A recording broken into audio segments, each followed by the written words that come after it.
The mainstream media's portrayal of global warming has been a topic of debate in recent years, with some arguing that it is being used as a tool to oppress Christians. While this claim may seem far-fetched, it is essential to examine the ways in which the media's narrative on global warming may be impacting Christian communities. The media's narrative on global warming often emphasizes the need for drastic action to reduce carbon emissions and transition to renewable energy sources. However, this narrative can be problematic for Christians who believe in the biblical account of creation and the role of humans as stewards of the earth. Some Christians may view the media's emphasis on human-caused climate change as an attack on their faith in an attempt to undermine their beliefs about the natural world. Furthermore, the media's portrayal of global warming often relies on a simplistic and binary worldview, pitting science against faith and implying that Christians who are skeptical of climate change are anti-science or ignorant.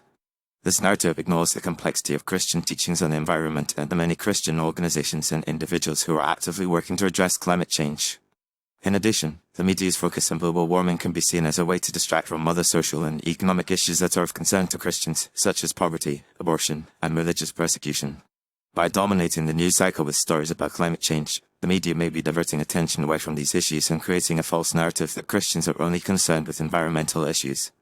It is also worth noting that some Christians may feel that the media's emphasis on global warming is being used to promote a particular ideology or worldview that is incompatible with their faith.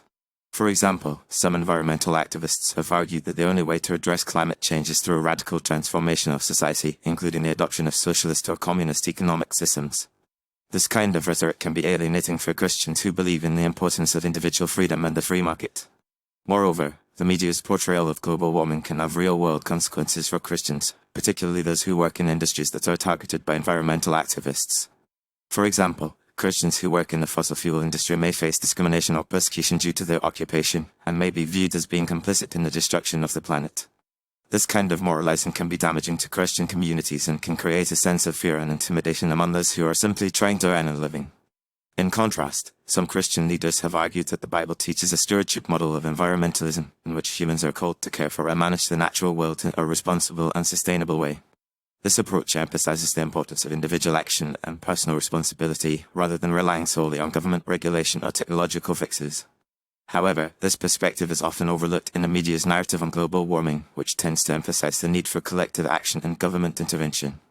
Ultimately, the media's use of global warming as a narrative device can have the effect of oppressing Christians by creating a sense of marginalization and exclusion. By dominating the news cycle with stories about climate change and implying that Christians who are skeptical of the issue are ignorant or anti-science, the media can create a sense of cultural isolation among Christians and undermine their confidence in their faith.